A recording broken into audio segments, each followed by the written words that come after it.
మనల్ని ప్రోత్సహించే ఒక అంశం ఏంటంటే, మోషే మొదటి నుండి దేవునితో ముఖాముఖి అనుభవం కలిగిన వాడా? కాదు. ఆ మెట్టుకు ఎక్కి వెళ్ళినవాడు. హల్లెలూయా.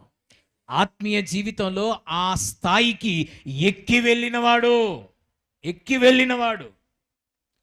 అది ఎలా జరిగిందంటే,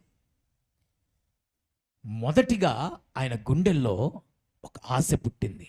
ఏంటంటే, ఆ ఉన్నతమైన ఆ క్లోజ్నెస్ లోనికి దేవునితో నేను ఎక్కి వెళ్ళాలి. ఆ ఉన్నతమైన ఆత్మీయ దేవునికి సమీపస్తుడిగా ఉండే ఆ జీవితంలోనికి నేను ఎక్కి వెళ్ళాలని మొదట ఆయన గుండెల్లో ఆశ పుట్టింది. ఫస్ట్ ఆశ కలిగింది. ఆ ఆశ కలిగి ప్రభు సన్నిధిలో ప్రార్థన చేశాడు. ఆ ఆశను దేవుడు ఒకరోజు